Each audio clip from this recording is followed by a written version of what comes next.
everyone. So just a reminder that the podcast is now being sponsored by my favorite photo lab in New York City, Picture House in the Small Darkroom, which I'm super psyched about. Yes. Not just because they're sponsoring the podcast, but because we're going to be doing a lot of different things with them. They're going to be involved with our mentorship program and some other things we have that we're working on. Yeah, this is a really nice partnership. Awesome partnership. Yeah. It's a perfect fit, right? So Picture House in the Small Darkroom, for those who don't know, is a darkroom and post-production studio that's been servicing the photo community in New York City since 1996, so they know what they're doing.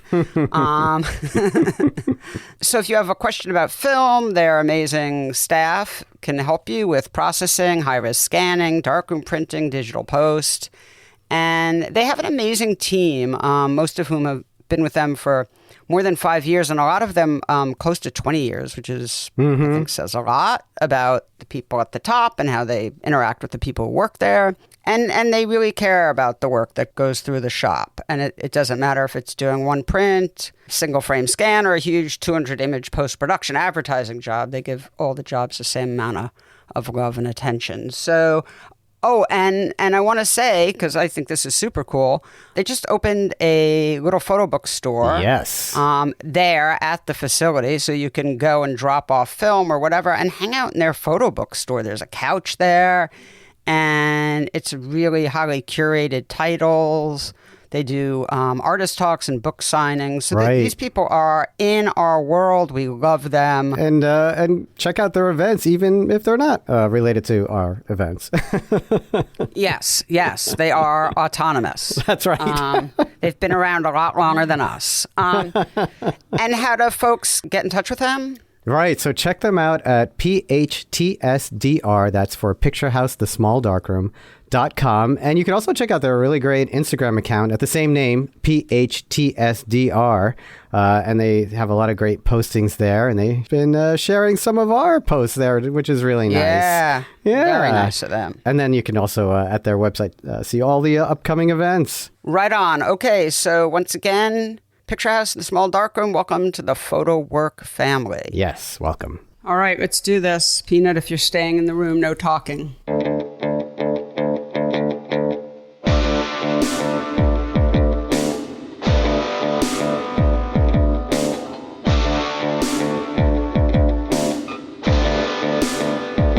Hello, and welcome to the Photo Work Podcast, the talky and touchy-feely version of my book, Photo Work, 40 Photographers in Process and Practice. Hello, everyone. I'm Sasha Wolf, recording from Woodstock, New York, in the Tin Can, and I'm joined, as usual, by Master Deck Builder.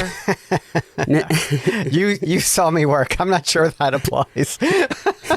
Oh, man. It definitely applies. Of course it applies. That's Michael Chauvin-Dalton, people.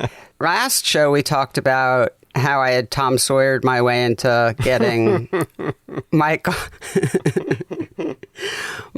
and Peter to come up. We had set a date, but that we did it.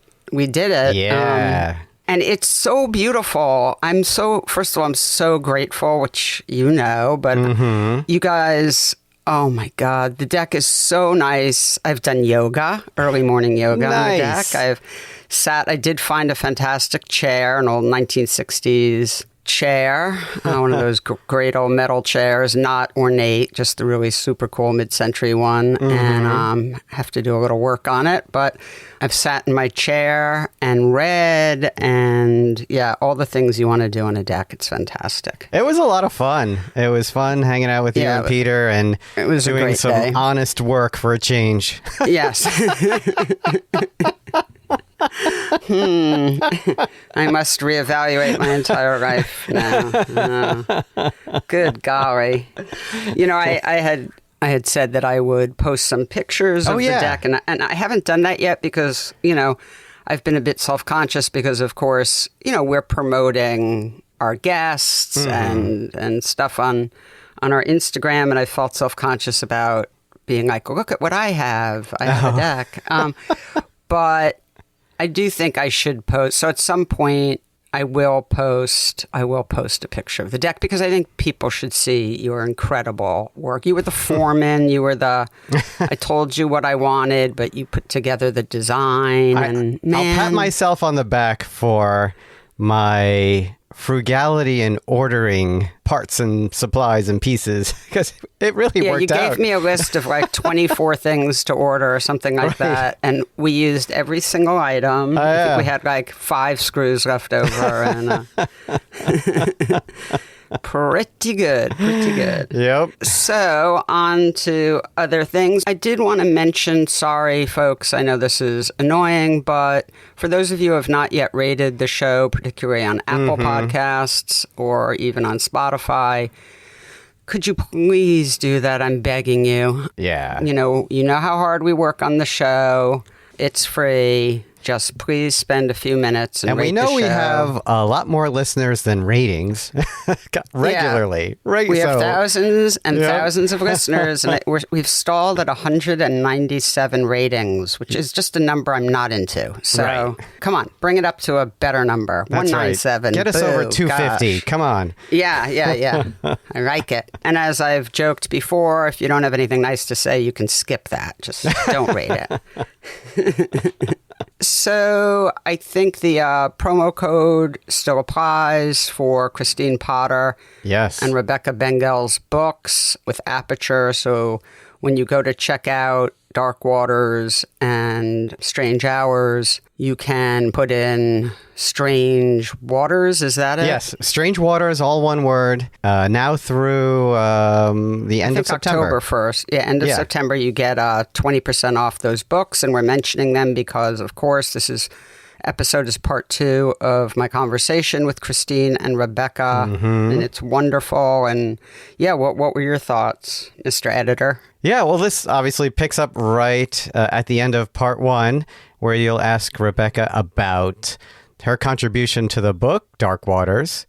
And what's really fascinating about the conversation with Rebecca's short story, Blood Harmony, inside of Dark Waters, is the way they collaborated on the work that's in there. This isn't your kind of typical someone reflecting on the photographs and writing maybe a little historical piece. This is really its own work, and it is such a great companion piece to the photographs that are in the book. Yeah, I couldn't agree more. It's a piece of fiction, a short story, and it just adds... There's so many layers in Kristine's book in Dark Waters, including in the appendix and, with the people who have recorded the songs over the years that are referenced, and the song lyrics, and the different colored paper. And, I mean, everything is just this sort of texture, different texture. And then along comes this short story that is so deeply connected to the pictures without ever referencing them. And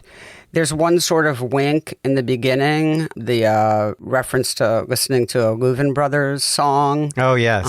Because they recorded one of the songs that's in the book. Anyway, this is starting to sound so circular, but it's just so beautiful, and it just works. It keeps you in this world without being obvious or too specific. So it's not there to prop up the pictures or to explain them. It's just another layer, and it is so moving. And, it really speaks to the way Rebecca writes. Right. Because we talk about how many of her essays in her book, Strange Hours, her book about photography, in my conversation with her, we talk about how so many of the essays start with the word I. They're not these academic pieces. They're these, what I would consider a personal essay.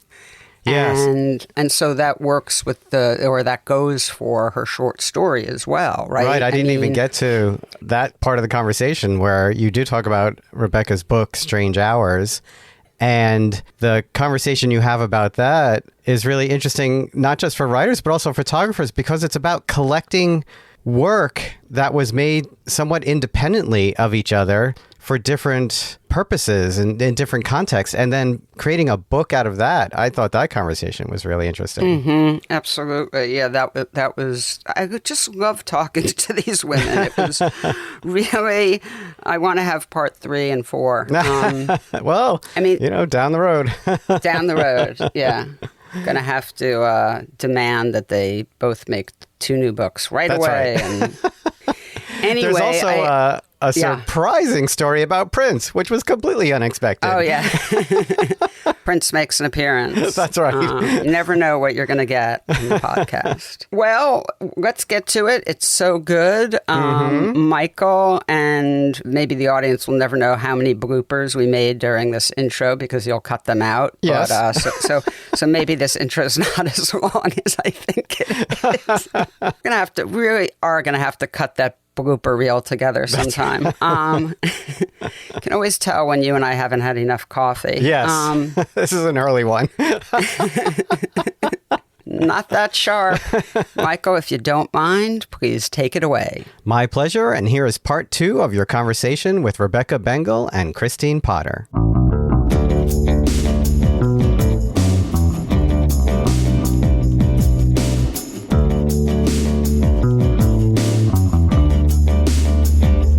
Rebecca, let's bring you in to talk about your contribution to the book now, before we talk about your book, your very own book.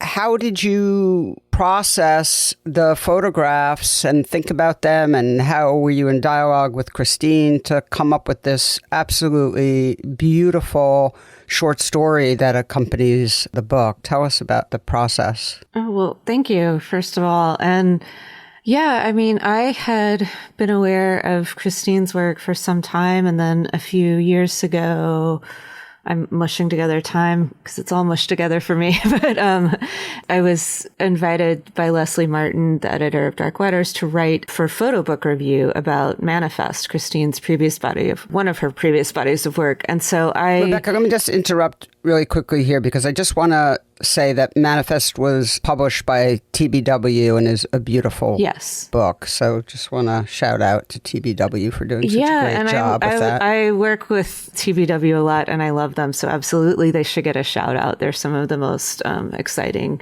cool publishers around. And that book was tremendous. And so it was really great to get to engage with that. And then again, just at the beginning of 2020, Paul Graham invited me to write a text that would accompany the catalog for But Still It Turns, which I know that both of you talked about in detail on your previous show with Kristine and on previous shows with Paul. But that was his big exhibit that he curated and was in this sort of whatever we're calling it, from documentary, beyond document, whatever. I don't know. I don't have a name for it.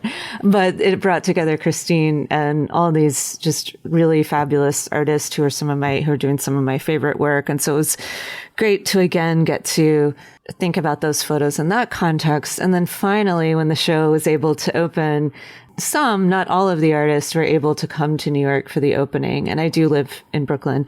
And so it was great to get to reconnect with Kristine. And there was just this great, fun, magical night out that felt, extra because we hadn't had a lot of those nights. But also we got to really just sort of bond over some of these things that, that probably have emerged from what you heard in our shared bios. Definitely, if we had ended up in the same town, we would have hung out. And, for sure. And now we do get to, and in these other spaces.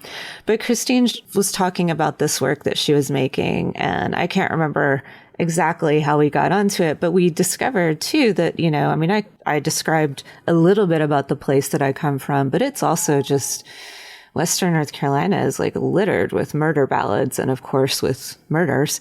And there were some specific ones that I had grown up with, and the ones that are like most, Omi Wise, which is in the book, is a little further away from where I grew up, but some of the ones that are closest to me or to my hometown, where they subvert it a little bit, but they still are kind of rooted in some of those same things. So like there's a woman from my hometown who I've since written about, Etta Baker, who wrote she recorded a really famous version of Railroad Bill, which is, he was not a murderer, but he was murdered, but he was an African-American man who was train hopping and was murdered by the police. And so there were things like that. There was but specifically there was Frankie Silver was the first white woman who was hanged in my county. The county that I come from was actually so murderous that it acquired its own nickname, Bloody Burke, for a while. There were a lot of killing going on. There were all these little clubs and juke joints and honky tonks and all kinds of things. And there was a lot of stuff that happened around them. But Frankie Silver was a woman who killed her husband, chopped him up into bits, and just completely gruesome. And you can imagine why she might have done that. So that's not a part that was, but she was murdered for it. And there was a song that was created from that. And when I was a little kid, this was performed as a one-woman play at a community college in town. And it was just so, I mean, in my memory, like seeing some of the more performance-based staged photos in this book, I was really brought back to that, to my memory of seeing this really stark, intense one-woman performance. And also, I will say, just a lot of things are so evocative about the book. Like even the green curtains, I was like, wow, that's the same shade as the curtains on our elementary school stage. It just felt so connected to these early ideas of theater and theatricality and also stories being handed down. I don't know that anybody really talked that much about Frankie Silver other than it was sort of a novelty, the way that folk ballads are kind of a novelty, but no one's making those connections between history and the present day. And there were definitely women disappearing and being killed when I was coming up in that place. So, and it was something, when Kristine brought it to me, I'm rambling and getting off subject too here, sorry. But, no, it was also another theme of seeing those pictures was I was very much put in the place of being in a car, of either traveling between two worlds, as I described earlier, and kind of listening to music and the kinds of things you would listen to. And definitely the music of the folk ballads and country music and folk music is of the place that I'm from. Although I grew up as a kid wanting to listen to MTV and rap and like all kinds of things and like pop music and anything else but that. But it's there very much in the landscape. And those songs do get re-recorded and retranslated. And that's one reason I love the appendix too. So I was a lot of those ideas were springing into my head when Kristine and I were first talking, and when I first saw an early PDF or an early selection of some of the images. And obviously there's, I write nonfiction too, that I could have entered into it that way, but it seemed truer to what the book was doing and what the pictures were doing I just instantly was imagining these characters and imagining a parallel track for it. They felt so connected to things that I either knew or memories that are now partly fictional because of time, that a story just kind of started to emerge for me. And I was really interested in this father being the driver, and so there's a father driving the two sisters, and you're aware that there is like an unsettling, troubling thing happening, and they're not sure where they're being taken, and they're not sure where their mother is. And they're driving through a world that probably looks like some of the worlds of the pictures, but that's left for you to decide as you read. And the father is also a singer. And so I should say the title of the story is Blood Harmony, which is a concept that I didn't know as a term until several years ago when I was interviewing the singer Angel Olsen. Love her work, and she definitely sings in some of these traditions, but she was talking about her love of some of the artists who appear in this appendix, the Louvin brothers, which is, they're big favorites of mine. And she articulated that's the terminology for it. Basically, that sense of being so close to somebody that you can kind of fill the gaps in each other's singing. through harmony. And, I grew up singing and I was in chorus and I studied harmony, and it's true. It's not a thing you can study. And these were the Lubin brothers and the Everly brothers, who she and I also talked about. They're two of the great examples of it, where they made the most, these sweet, beautiful, just uncanny harmonies that no one can really duplicate. And in real life, off stage, they just fought like hell. I mean, I kind of wanted the father to be a little bit like that. But that was also maybe a little like nod to the spirit of what Kristine and I were attempting, which is, when you're working with words and pictures, and especially in the form of a photo book, how do those two things interact and speak to each other? And can they fill gaps, or can they exist on their own? And there's a point where one is the foundation for the other and the other one flies, and it should be an exchange. And that was in the back of my mind too.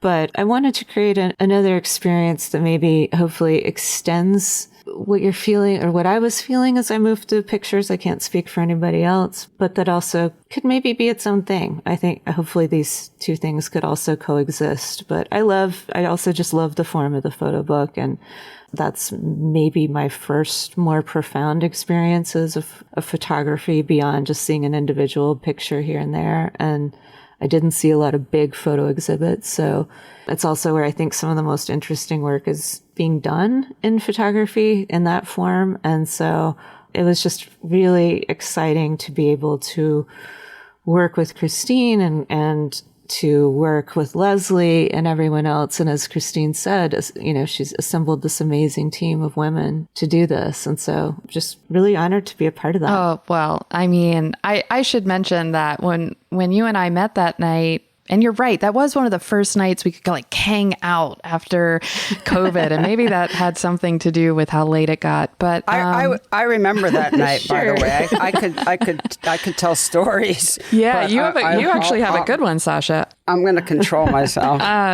Sasha's getting home story is really great, but oh my gosh, jeez. But it's Good true. Lord. I had never talked to you one-on-one. I had read things that you had written about my work that I have to admit, it kind of astounded me, because I felt like you got it. You never interviewed me about Manifest, but you were writing about it in a way that no one else had. And at least that was my impression when I read it. And so I was like, who's this? I wanted to talk to you. And of course, when we were speaking that night, we had all these similar things in our youth and in the places we grew up. I felt like this kind of immediate connection, and it just made total sense to me. Like she's the person to write. And I didn't want any writing in the book that was about my work. I didn't think that needed to happen. And so I was hopeful that there could be this kind of narrative component that I didn't control at all. And I didn't really have many instructions. I just thought, she knows exactly where these pictures come from. She knows exactly what I'm talking about. And in a strange way, you've known what I've been thinking about long before we met, in a way. And so, yeah, I just had complete trust that you would do something really extraordinary, which you did. And, when I first read the piece, you sent it for us to review. And I mean, my first thought was, I got to make a movie with this person. Like, we should, let's finish the book. I like that. I know, let's finish the book, but let's make a movie. I don't know. But yeah, it's really, really amazing. And there's so many levels at which I'm surprised by how it brings more layers of consideration. Just this very simple circumstance of this older man driving these two younger women through the landscape, and it being both comfortable because it's their dad and uncomfortable because of what's possible and what they don't know. And yeah, it's really pretty incredible. Rebecca, thank you. Thank you. And thanks too for that. Neither of you did give a lot of instructions, and that, for me, that did feel really liberating. And just, I love that trust. So appreciate that. It's true, yes, what you said. Let's make a movie. Let's make a movie. It's true what you said, though. When I, and big shout out to TBW. I loved working with Paul Sheik and at the time Lester Rosso at TBW on Manifest. Mm-hmm. And for this book, I really wanted to assemble a team of all women. I wanted everyone at the table who was kind of coming up with creative ideas about the work to have some kind of instinctual understanding. People can intellectually understand, a lot of things, but I wanted something instinctual at play. And again, with you, like asking you to do the writing, it was like all the instincts were there. And it was an interesting experiment to work this way. And it felt like the right decision. And yeah, I think it just really worked out. And I will say, I'll just add one more thing very quickly, but just because there is such a strong musical component in the material, the pictures, I just wanted to say that too, like even as for me, like my sense of language is always coming through sound. And so this felt like the perfect place to bring that in. And this also maybe comes to, in some ways, I'm looking back, I'm realizing like growing up in a signing and verbal household both at once, like this idea of like mixing languages, but also being aware of silences and of sound and of trying to like, surround pictures with sound, even if that sound is just words on a page, if that makes any sense. But so yeah, I'm sorry to interrupt you, Sasha. You were No, not at all. That's wonderful. Well, I just a couple of points. One, I think that the photo book is a very intimate way of interacting with photography compared to an exhibition, and your story is extremely intimate. And so they just fold into each other really beautifully. It's like it makes all the sense in the world that there's this piece of fiction there. So, Rebecca, let's talk about your new book with Aperture, which is just so exciting. I have it finally right in front of me. Strange Hours, Photography, Memory, and the Lives of Artists. It's a fantastic book of selected writings by you. I think there's 18, if I'm right, 18 pieces. And I want you to tell us how this came about. I just want to say something I think is extremely important, which is that fully half of the essays are almost personal essays. They start with I, they're first person, there's tons of subjectivity. And that is just a wonderful way, in my opinion, to talk about art. It's not as authoritative, it's not academic and critical, it's not didactic, it's not impenetrable, it's warm and it is connected and filled with a life, and the entry into these essays is so welcoming, and I just loved reading this book as opposed to so many essay books I read have an element of homework feeling to them, but not this one. So congratulations. It's really wonderful. And yeah, tell us how it happened, how it came about. Oh, thank you so much for that. And I'm really glad, because I would be completely incapable of writing a book that, like you describe, or to write anything and who wants to give homework for a book that comes out in June? I mean, that's just terrible timing.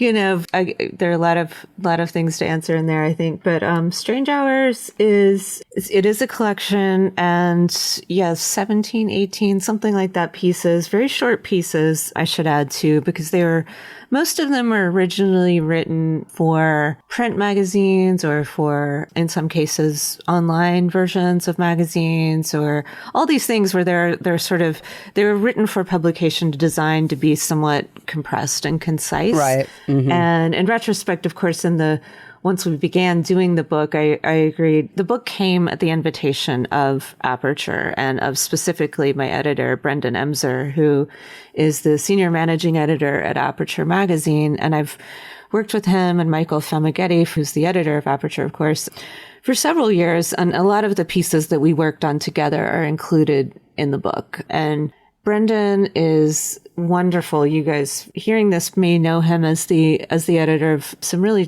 fantastic books too, that he's done with Dina Lawson and with Ming Smith. Ming Smith is somebody who I write about in the book, and with Philip Montgomery. And then he is part of this series, which is more Aperture's text based books, a series called Ideas. And this has been revived recently. And so Brendan edited the first one in the revival, which was with the photographer and writer Sunil Gupta. And he invited me to be the second in this newly revived series and to kind of bring together some of the pieces that I've written over the years. And again, there was a lot to choose from. I was excited because Brendan's such a wonderful editor and collaborator and was very open to listening, suggesting things that I wouldn't have thought of to necessarily include, and also to hear my suggestions for things that might not have fit in another book of photography. So we had that. And then my other caveat was like, well, I really need to be able to heavily revise some of these pieces because since they were written for particular contexts and at different times, I wanted to and of course, just to make sure that they all work together in some way as a book. And the first one, as I mentioned before, was written in 2008 or published in 2008 when I first interviewed William Eggleston. And then there's a pretty big gap. Like most of the others, I think they sort of pick up around, most of them were written between 2015 and then one was written last fall. So they kind of are from around this recent-ish period of time, but hopefully cover a lot of different artists and subjects and ways of entering into photography, and sometimes really loosely. There's a lot of music in there. I mean, there's one of my favorite details is that this series has a particular format. You know, there are chapter illustrations. We were allowed to include a section of color photographs, which was great, just to add some more pictures to give a little more context to what I'm writing about. But they also insist on an index. And so it's a very funny thing to be indexed and to have that sort of, to have your topics read back to you. But I was really pleased that the first entry is Abdul Paula in a book about photography. Yes. So which also, I mean, again, that feels true to both everything that Kristine and I have been talking about. And that reference actually comes from a piece that is not really an essay specifically about photography, but it was in a looser sense. That one was a piece in which Alex Soth and I were invited by, I don't know who originally had this idea, but we went looking for all the houses that Prince lived in during his time in Minneapolis, from infancy to adulthood. And although he had houses in other cities as well, it was kind of uncovering the story of his life, but also like what life still exists there. We were really interested in finding the people who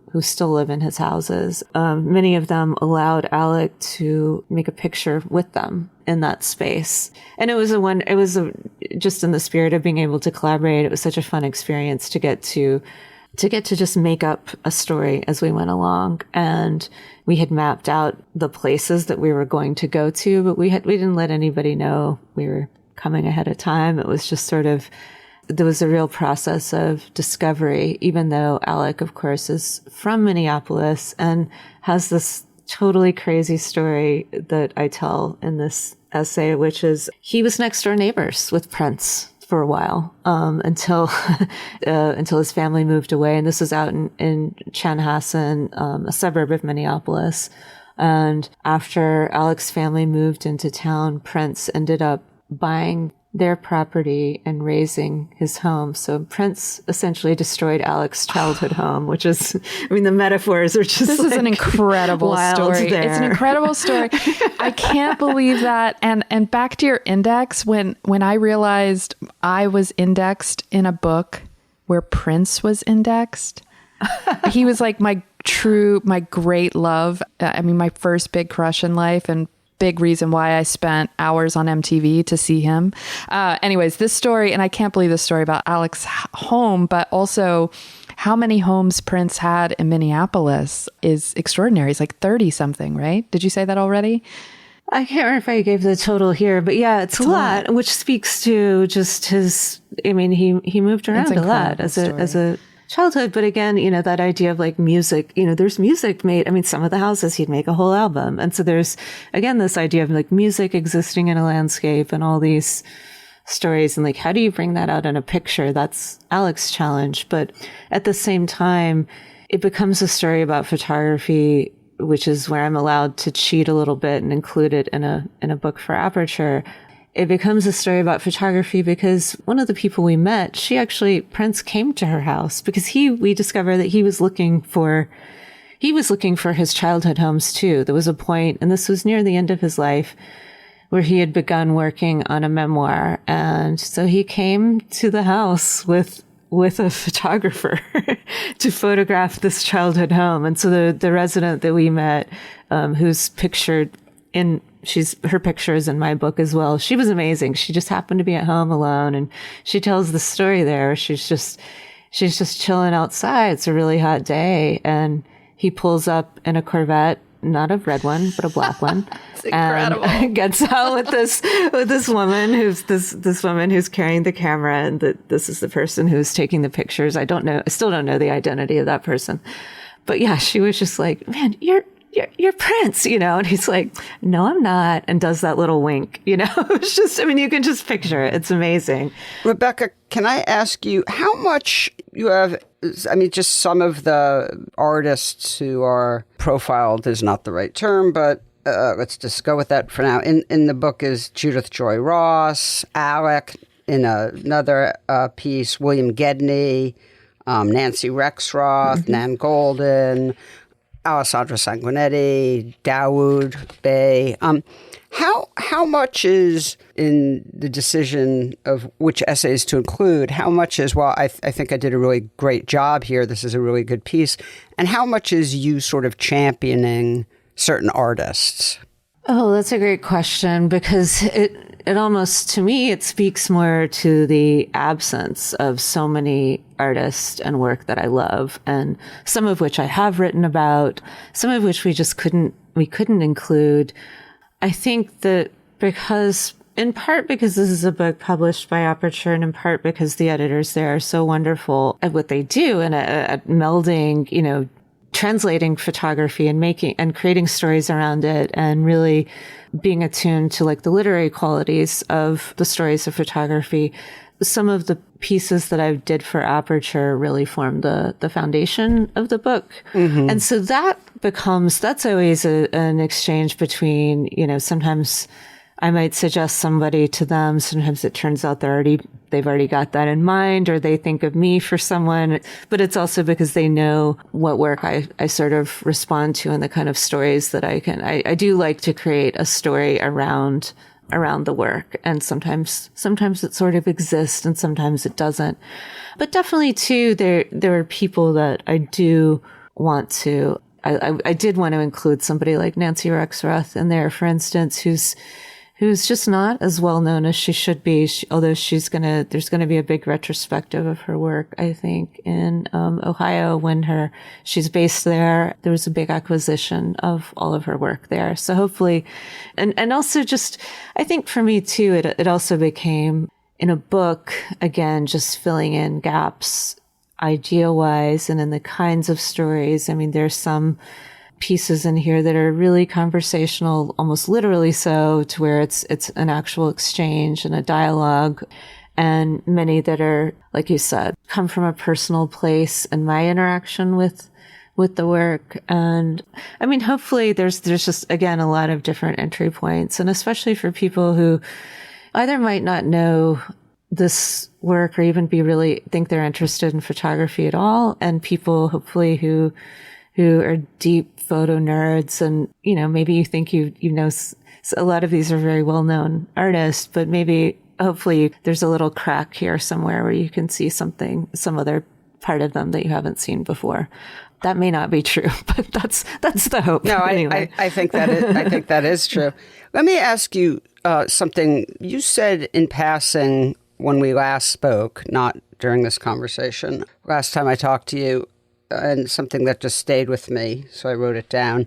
You said that for your writing, you have stolen or you steal a lot from visual artists. And I just was really curious about that and wondered if you could explain what that means exactly. I guess it means a lot of very different things. In a very literal sense, I would say, so William Gedney, who whose work I know well, Sasha. Yep. But I discovered him back at that internship at the Center for Documentary Studies in DoubleTake.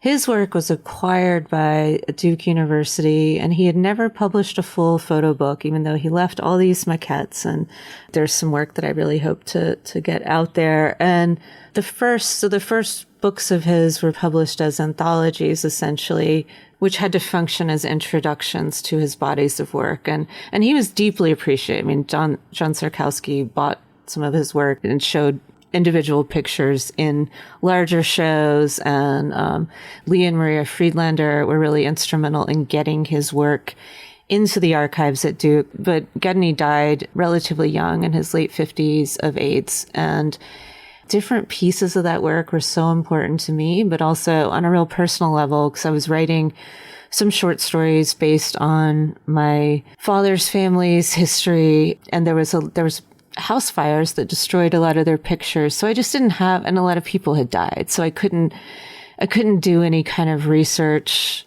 And I didn't want to you never want to literally write about things when you're writing fiction, but maybe there's just, I want things to be somewhat authentic. Mm-hmm. So his pictures his Kentucky work really stood in. I would use them sometimes to help trigger a story or to help imagine a person. Uh-huh. And then, you'd look at them for a while and then kind of forget about them. But I think also too, just in the way that people, more importantly, it's more the way that people, work through ideas, or the way, again, photo books, the way that a really strong, amazing sequence is its own story. And I relate to that, so film is a huge influence for me too, but also, I guess, essentially in the photo book, and then essentially because images, in some subconscious way, they're there, and the ones that are just really framed and conceived and contain all these things that kind of hit you in your psyche in some way that you can't fully articulate. That's the challenge, and then language has to fill in somewhere. And so that's kind of as a challenge, but just in the way that learning how any creative person, whether they're a visual artist or a musician or a filmmaker or another writer, how they work and how they think and how they deal with like really basic things and live life. I'm just sort of endlessly learning, I think. So in those really essential, crucial ways too.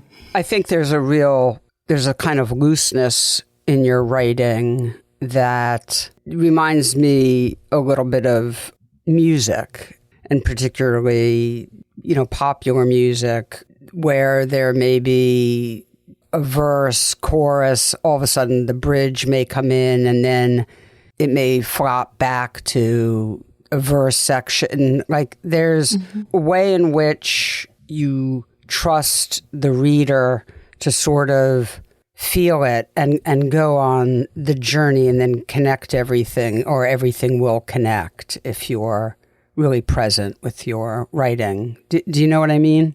I love that. That's really exciting to hear, actually.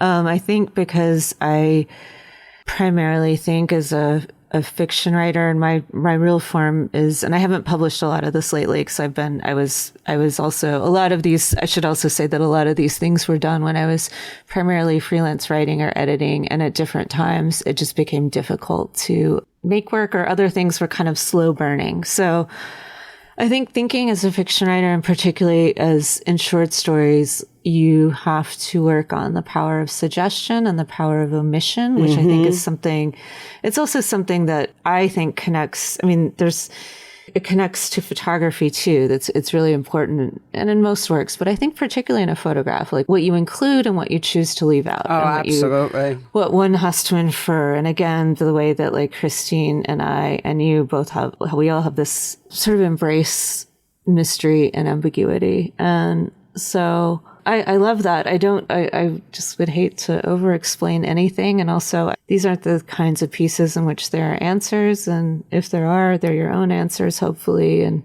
looseness is also good. I think I'm somewhat of a casual person. I'm going to hear this later and think I sound overly serious because I'm nervous about saying the right things. But I tend to just joke around a lot. And I think that's important too. I think there should be a looseness. And, absolutely. And that gives the reader, or if we're talking about a picture, the viewer, a place to be. You need to leave a place for them always. I just want to add. I concur. I just want to add it. Like, it's like you're an incredibly generous writer and visual. You're an incredibly, to me, it's like your words evoke a lot of like sort of visual imagery. Just my imagination gets really activated.